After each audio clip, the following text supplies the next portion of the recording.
reports say Ronald Koeman teetering on the edge. And who better to discuss it with than Sid Lowe? Actually, who better? Well, John Laporta might be better.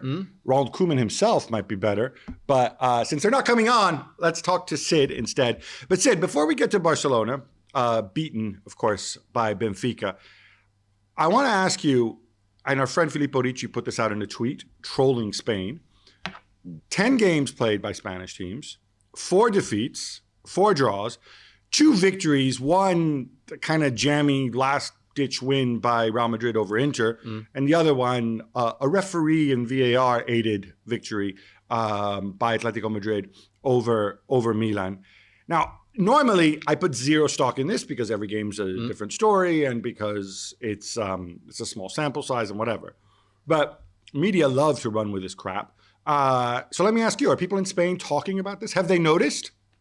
Is this the media now running with this crap? Yeah, exactly. I mean, look, not so much about this specific run of games as a broader context, which is a broader context of a recognition that Spanish football doesn't have the financial muscle of the Premier League, that, of course, it doesn't have the financial muscle of the 2 clubs that are always described here as state clubs, sometimes often described as petrodollar clubs, i.e. Paris Saint-Germain and Manchester City. Which, by the way, is really unfair to Paris Saint-Germain because Qatar is mostly natural gas. It's not gas, oil. not petrol, yeah. But, fossil fuels, it's all the same, isn't it?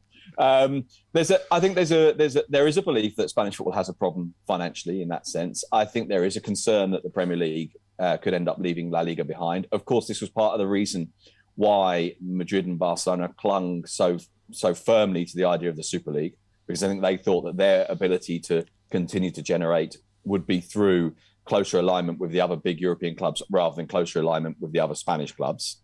And so I think it is broadly part of the debate. Obviously, it's exacerbated by the financial crisis that Barcelona find themselves in, because otherwise, of course, Spain would have its 2 giant clubs as well, Madrid and Barcelona. Now, even if those clubs are not as economically powerful within the market as they once were, they'd still be expected to be huge. And of course, Barcelona right now aren't. Yesterday, La Liga did its salary cap limits. It revealed what they were, and Barcelona's was under 100 million euros for everything. So what you're saying, it's all to do with money. Do you think the style of football has anything to do with Spain not doing particularly, the Spanish team's not doing particularly well in the Champions League?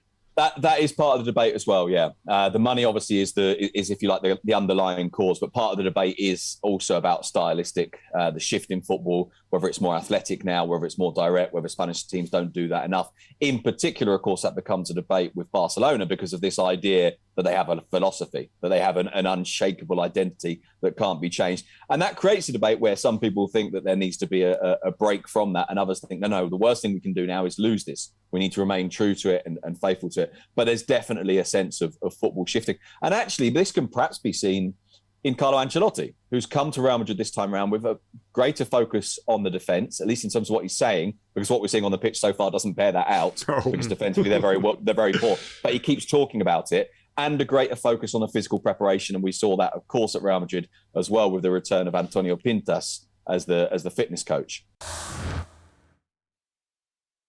Thanks so much for watching ESPN on YouTube. And for more sports highlights and analysis, be sure to download the ESPN app. And for premium content and live streaming, subscribe to ESPN Plus.